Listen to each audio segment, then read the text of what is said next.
welcome back. James here again with you.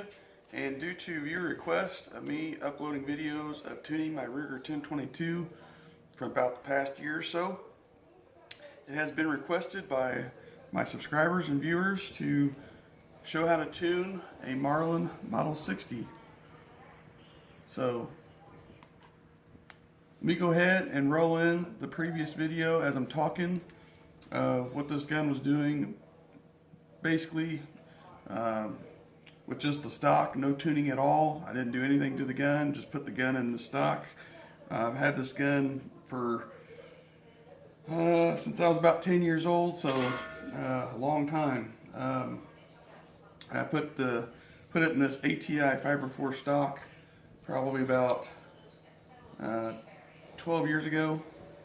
So, but the point is, the tune on this gun, you know, what I'm going to cover and what I'm going to tell you, tips and tricks and everything with these guns to shoot extremely well.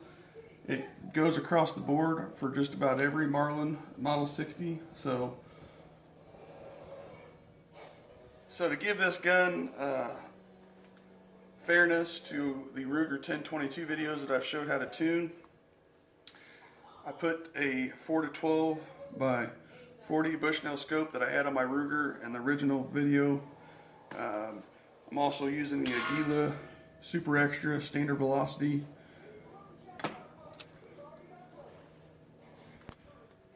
So let me show you currently what this gun can do at 45 yards with the Aguila Super Extra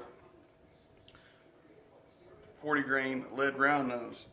Now the following shots I'm about to show you is after I tune the gun and it's seasoned in. So this ammo is the only ammo I shoot through it. The barrel is spotless besides just some gunpowder particles left in the barrel. You can still see the rifling. I mean, it's pretty spotless for being fired through. And when I did all the tuning here, which I'll show you and tell you why you want to do this, it was, again, seasoning in at 45 yards. And you'll see that here. And let me show you.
So as you've seen there, the last couple shots were just going into the hole at the bottom here. And truth be told, I know more of these shots would be in that hole right there, because check this out. I was actually seeing something move every time I shot right underneath my scope, and I didn't know what it was, and until I watched it to see exactly what happened as to why these bullets, you know, a lot of these weren't in that same hole. You'll see what I'm talking about.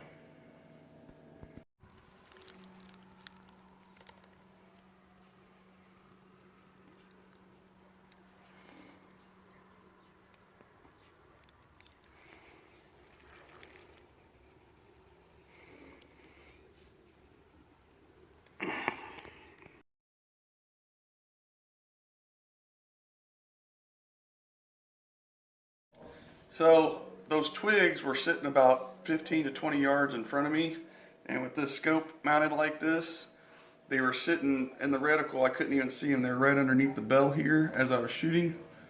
So that happened because it rained here this past weekend all day, and it was muddy out, so I moved my bench over, and my bullets were clipping the twigs. And after I tuned the gun, and most of those, like I said, would go in the same hole, because after the first couple shots, I hit the twigs and knocked them down. So now, to test for consistency and repeatability of this tune, I want to show you guys this shot at 45 yards. Check it out.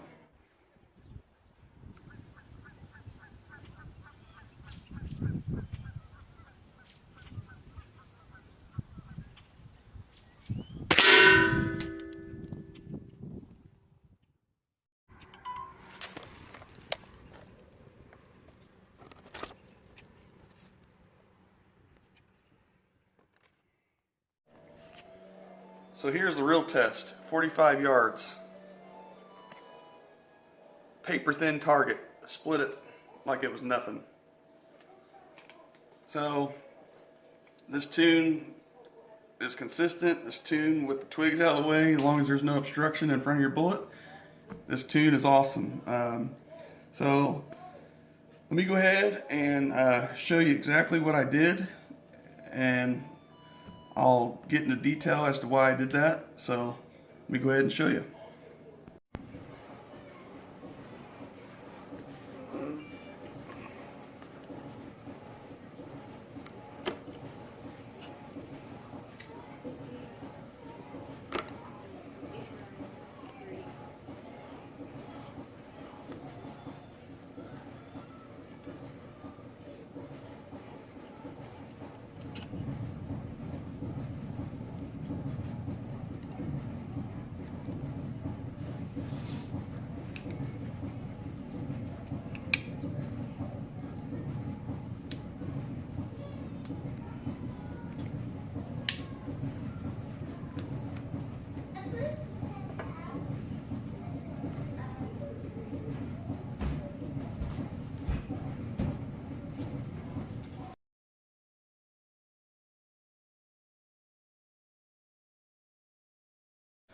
Okay, so you've seen there that I wrapped the tape around the barrel and the magazine.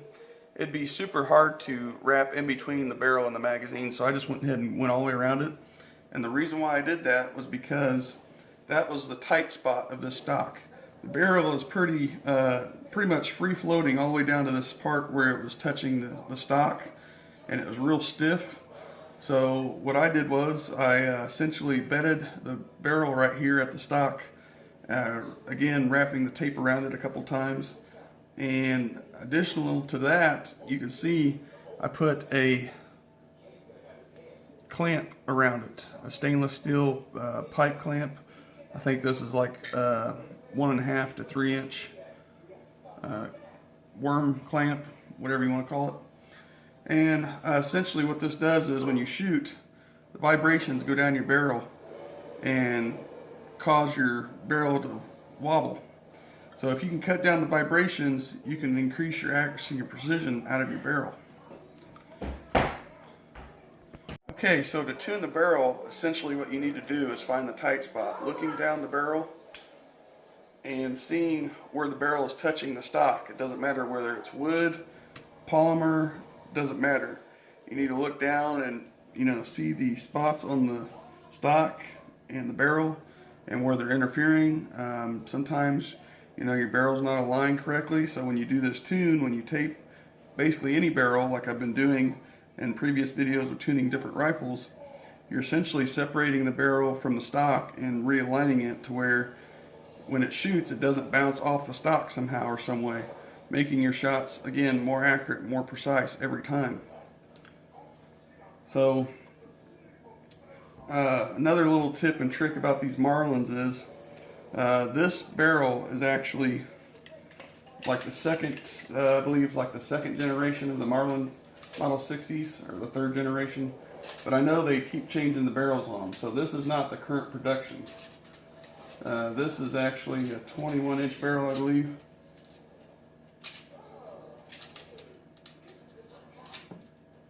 Yeah, 21-inch barrel. So the current production Marlins have a barrel shorter than this that meet down here by the magazine tube. And this ammo would be perfect for that barrel length. These, and this rifle sometimes can be a little finicky because it's the barrel length that plays with the semi-auto action. It causes it to feed. I did have a couple while shooting this off camera failure to feed because the bolt wasn't going back far enough. But with the current model of the Model 60, the barrel that's a little bit shorter, like 18 or 19 inches, I believe is what the current model is, would have no problem with this ammo because this is pretty hot standard ammo. So if you have a model like this, a Model 60 that has the 21-inch barrel, I would say go for more towards a ammunition that's rated around 1,200 feet per second. Not that it has to be high velocity or anything like that, which typically that's what they say on the box, but out of this barrel length, it is not. Let's go over the trigger real quick. Now, this gun is safety checked and everything. The trigger on this, truth be told, to me, the shots I've made in the past, really good shots, on a rifle, it's not necessarily the trigger pull weight, it's more the trigger smoothness. And this trigger is not, I shouldn't say not that smooth, but so what you need to do is you need to squeeze it till you feel it, till you feel a little bit of pressure, or at least this is what I've been doing. And as soon as I feel it stop, then I just go ahead and pull it. So double check, make sure we're clear. I'll show you. Just like that. So let me do it this way here, if I can do it. So you're going to feel it stop. Once you feel it, give it a little bit of pressure and it stops. Go ahead and just pull. That's the best way I found to shoot this. And again, it's given me the most accuracy and precision. I mean, like I said, all these shots right here, that's 4 in the same, pretty much the same hole, and that actually outdid my tune for my factory Ruger 1022. And there'd be more shots in that hole if it wasn't for those twigs. And then again, just testing for consistency at 45 yards, no problem splitting the playing card. So, all right, well, that pretty much is how you tune a Model 60, guys, and I hope you enjoyed the video. I appreciate you watching as always. You know, just follow the basic stuff though. Proper cheek alignment to your scope. You know, I got my extended cheek pad here to line up perfectly with the scope. I'm running a anti-cant spirit bubble level just to make sure that I was getting the straightest shots out of the gun. Again, to mimic the Ruger 1022 tuning videos. You know, it is what it is, and just wanted to share this with you guys and just to show what this gun can do. So, as always, appreciate you watching, and we'll see you on the next video.